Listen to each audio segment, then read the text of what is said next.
Welcome back to Narrations, the channel where classic movies are retold in vivid detail, so you can relive the story anytime. Today, we're diving beneath the icy waters of the North Atlantic, where a Soviet submarine captain makes a daring gamble that could start, or prevent, World War III. This is The Hunt for Red October, 1990. The film begins in 1984, during the height of the Cold War. A massive new Soviet submarine, the Red October, sets sail from the Murmansk naval base. It's the pride of the Soviet fleet, a nuclear-powered Typhoon-class submarine unlike any other.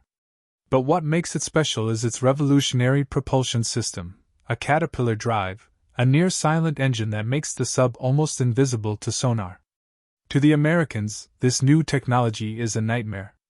A silent submarine carrying nuclear missiles could strike the U.S. without warning. At the helm of this technological marvel is Captain Marco Ramius, played with commanding presence by Sean Connery. But Ramius has a secret agenda. Instead of following orders to conduct a training exercise, he plots a bold course toward the U.S. East Coast.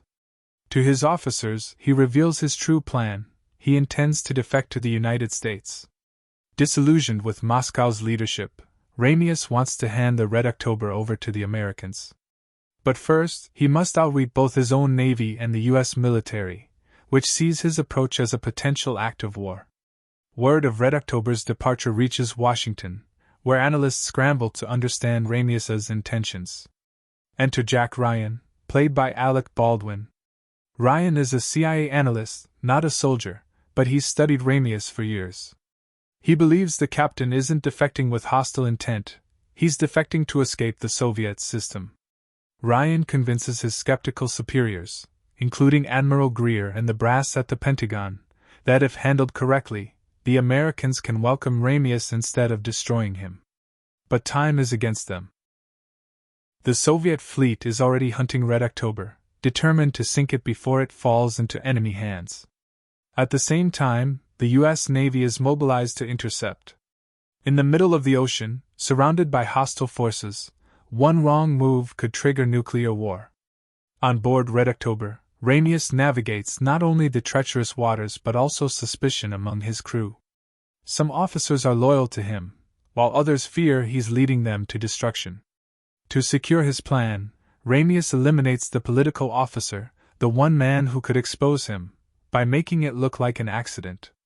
With secrecy intact, he relies on his officers, including his loyal second-in-command Borodin, who dreams of life in Montana. Meanwhile, Ryan boards the American submarine Dallas, captained by Bart Mancuso, played by Scott Glenn. Using intuition and technical expertise, Ryan persuades Mancuso that Ramius is indeed trying to defect.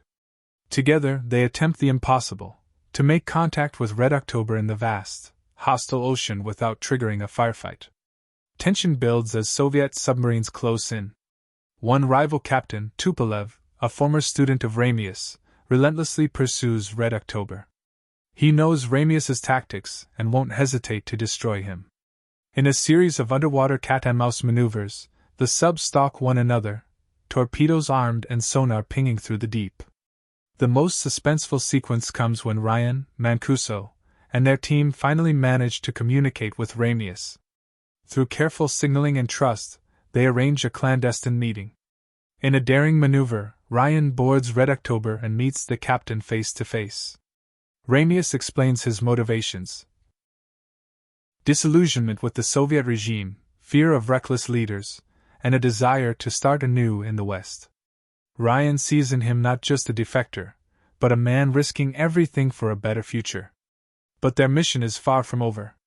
Tupolev closes in with torpedoes ready, forcing the Americans and Ramius to work together. In the film's nail-biting climax, Red October faces destruction in a showdown of strategy and nerve.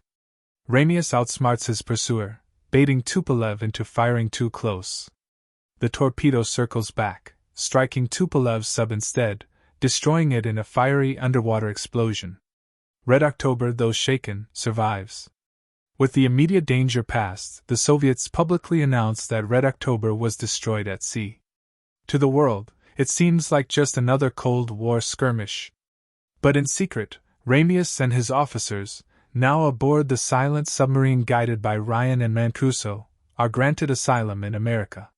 For Borodin, Montana remains a dream, tragically unrealized, as he's fatally wounded during the battle. But for Ramius, there's a bittersweet victory. He's delivered his submarine, outmaneuvered his enemies, and found hope on the other side of the Iron Curtain. As the film closes, Ramius and Ryan stand together under the night sky, surrounded by silence on the river. Ramius reflects on their journey. It is a good day to die. But Ryan knows better. This was not about death, it was about survival, courage, and the possibility of peace in a divided world. The Hunt for Red October is more than a submarine thriller. It's a story of strategy, loyalty, and the human cost of ideology. With Connery's gravitas as Ramius and Baldwin's intelligence as Ryan, backed by John McTiernan's taut direction, the film stands as one of the great Cold War thrillers of its time. If you haven't watched The Hunt for Red October, 1990, it's a gripping masterpiece of suspense, submarine warfare, and Cold War intrigue. Thanks for listening to this narration. If you enjoyed reliving The Hunt for Red October, don't forget to like, share, and subscribe to Narrations. More classic retellings are on the way.